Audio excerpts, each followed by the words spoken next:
Ẹ káàárọ̀, ẹ káàsán, ẹ káalẹ́ níbi tí ẹ bá ti ń wò mí. Gẹ́gẹ́ bí àṣà mi, nǹkan tí ò ní o ò lè fúnyàn. Ọlọ́gbọ́n nìkan ni mo pè, ẹni tó ní ọgbọ́n, tó ní àgbọ́yé, tó tún láròjinlẹ̀. Most especially ẹni tó ní ọgbọ́n, tó ní àròjinlẹ̀, tó tún gbọ́ èdè Yorùbá bínibí tí mò ń sọ yìí. Ìtẹ̀síwájú lórí òtítọ́, àwò àti orúkọ. Ẹ jọ̀ọ́, bí ṣe ń sound awo àwọn èèyàn pé akí ló ń pè ní bí ṣe bọ́ ṣe pé kí ṣé bọ́ ìṣàwò ní àbí awo. Ṣe rí bí wo lẹnu awo ń wo tó máa ń sọ yẹn, kò dìgbà tí èmi àti ẹ bá sí gbẹ́rẹ́ ta búra ká tó ṣàwò.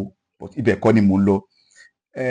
Ní àkọ́kọ́ náà, gẹ́gẹ́ bí ṣe bá ń sọ, ẹ jọ̀ọ́ ẹ bá mi tag gbogbo àwọn official government pátá, àwọn military, gbogbo àwọn official, ẹ̀bùn kan tí mo sọ, gbogbo àwọn official, gbogbo àwọn òṣìṣẹ́ ìjọba pátá, ẹ bá mi táàgì wọn sí program yìí, nítorí pé ìtẹ̀síwájú lórí òtítọ́, àwò àti orúkọ. Ní ẹ̀kan sí, mo kí ààrẹ orílẹ̀-èdè wa tàwa yìí.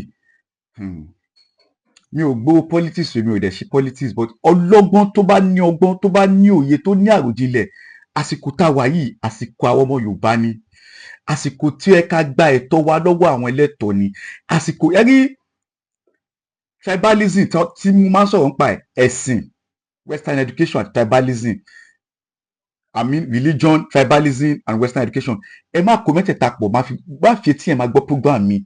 Ẹ lọ ka history, lọ wá ìtàn ìdílé ẹ, lọ wá ìtàn ìdílé mi, lọ wá ìtàn tiẹ̀, kóníkàkú lọ wá ìtàn ẹ̀. Ẹ má jẹ́ kí àwọn òyìnbó máa sọ ìtàn wa fún wa. Ẹ jọ̀ọ́. Ní nǹkan tí mo ṣe fẹ́ pé gbogbo àwọn ìṣẹ́jú pé mo kudos to gbogbo àwọn tí ààrẹ yàn pátá tó jẹ́ àwọn official wa, minister of kìnìkan, gbogbo àwọn ministers pátá tó yàn, gbogbo àwọn chairmans pátá, gbogbo àwọn president pátá tó ń yàn, títí kan minister of petroleum, minister of gbogbo yín pátá, títí kan EFCC, NDLA, NAFDAC, NACO, gbogbo yín pátápátá, AIG, CP, ọ̀gá àwọn gbogbo yín pátápátá, kudos for you. Ẹ ń ṣiṣẹ́, mo like iṣẹ́ yín pátápátá, most especially ẹ̀yin ọlọ́pàá.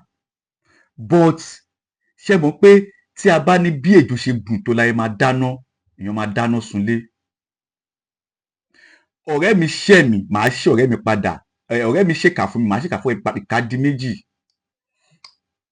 Ìwà ìbàjẹ́ tí ààrẹ tí fẹ́ gbé kúrò, tó fẹ́ gbógun tì lọ́wọ́ yìí, kò ṣe má ṣẹlẹ̀ o. Wọ́n bí wa sínú ìwà ìbàjẹ́, agbọ́njú sínú ìwà ìbàjẹ́ ni o, tó ń pè corruption.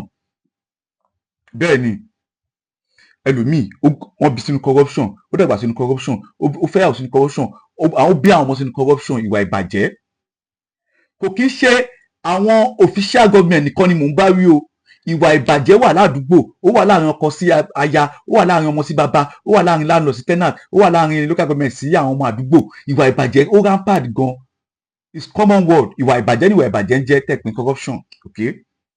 Nígbà tí gbogbo yín ti wá gba ipò báyìí sìn tẹ́ ẹ̀ ń ṣiṣẹ́, wọ́n ní ẹni tó bá máa fọ ìlú, ó ní láti fọ ìyá àti bàbá ẹ̀ mọ́. The same Yorùbá yìí náà ló wá sọ pé tá a bá wo dídùn ìfọ̀n, a máa rọra dénú egun. Níbi tí erin méjì bá ti jà, koríko bẹ̀ ló máa fara gbà. Gbogbo ẹ̀yin alágbára pátá tí ẹ fẹ́ fọ ìlú mọ́, ẹ má ti politics àti tribalism àti religion àti power wọ̀ o. Nítorí pé bí àlọ́ bá lọ àbọ̀ ń bọ̀ o. Ìwọ ni IG, ìwọ ni commissioner of police, ìwọ ni olórí NAFDAC, ìwọ lórí NDLA, ìwọ lórí FCC, ìwọ lórí kíníkan. Ṣé nǹkan tó yẹ kó ṣe lé ẹ̀tọ́ ni o. Torí ipò tó wà yẹn ọdún mẹ́jọ ni o. Láfter ọdún mẹ́jọ o máa kúrò ńbẹ̀. Ìjà tó ń jà yìí, ṣé ìjà ìlú ló ń jà ni àbí ìjà àpò ara ẹ̀ ló ń jà?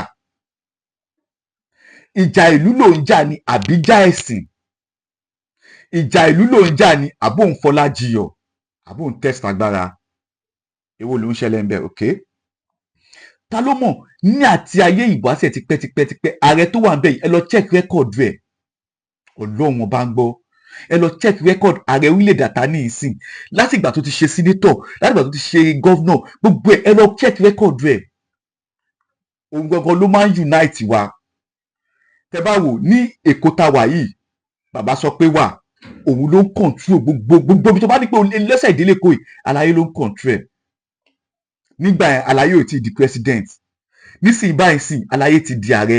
Gbogbo ẹ̀yin Ogun state gbogbo ẹ̀yin state míì tó yẹ pé nómọ bàbá yìí sọ pé ẹ wá ń fi politics ẹ fi ń bára yín jà ẹ ní ayé ìgbà tóun náà jẹ kinní kan ó tákù àwọn ọmọ mi ẹ má ṣe bẹ́ẹ̀ o. Tí èèyàn bá tara ilé ẹ̀ lọ́pọ̀ kò lè ríra lọ́wọ́n mọ́ o. Tẹ bá ní pé ẹ̀ ń gbógun ti ìwà ìbàjẹ́ àwọn tẹ mú nídìí ìwà ìbàjẹ́ yìí ṣe ṣèwádìí nǹkan tó sún wọn dé ìwà ìbàjẹ́ tó ń wù. I'm not here to justify for fraud or scam or fraudulent or anything corruption. No, I'm not. But tí ẹ bá mú ẹni tó ṣẹ̀ sí òfin tẹ fi ọwọ́ òfin mú ṣé ẹ máa ń ṣèwádìí nǹkan tó gbé déèdì kan tó fi kọlu òfin. Ẹ mọ àwọn tó mọ̀ọ́mọ̀ lọ kọlu òfin.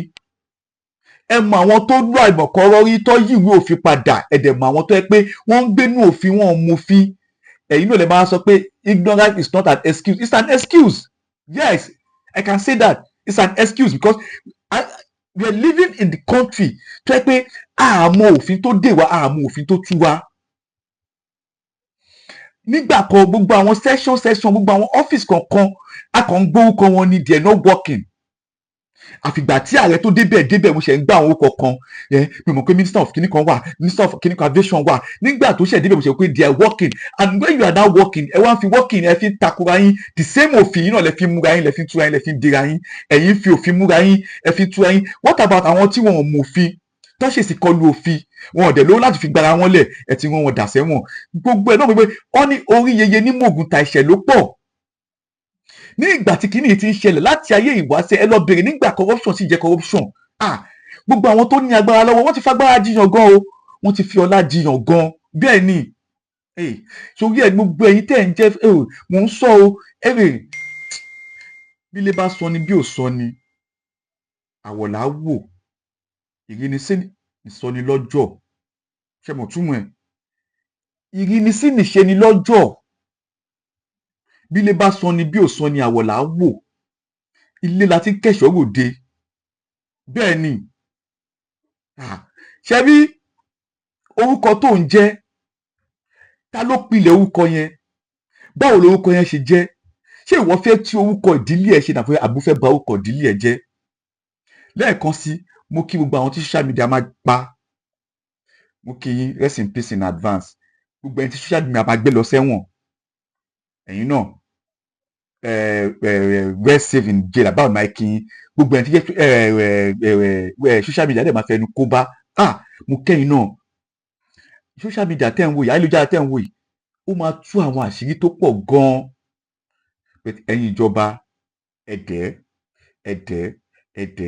tí ẹ bá wádìí ọ̀la èèyàn ṣé ẹ máa ń wádìí ìṣẹ́ èèyàn ṣé ẹ máa ń wá nǹkan tó sún ẹni yẹn dédìí nǹkan tó ń ṣe.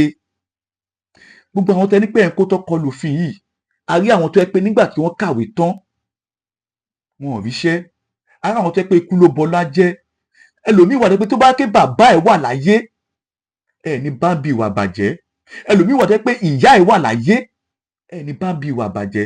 Gbogbo ẹ̀yin tẹ ní ìyá láyé pátá mo kí yín gbogbo ẹ̀yin tẹ ní bàbá láyé pátá mo kí yín ẹ sì máa gbádùn wọn wọ̀ ní filẹ̀ ṣaṣọ wa lásìkò tẹ wáyé gbogbo wọn máa jẹun ọmọ ẹ̀yin náà máa jẹun nǹkan tó ń pè ní bàbá mo kí gbogbo ẹ̀yin alókùn lọ́hùn náà Ọlọ́run aṣọ yín o ẹ ṣáà máa ní ìgbàgbọ́ pé òkú ọlọ́mọ ò kì í sùn gbogbo ipòkípò tó bá lè wà láyé yìí nǹkan kan tó ju nǹkan ni pé òótọ́ ló máa lékè òtítọ́.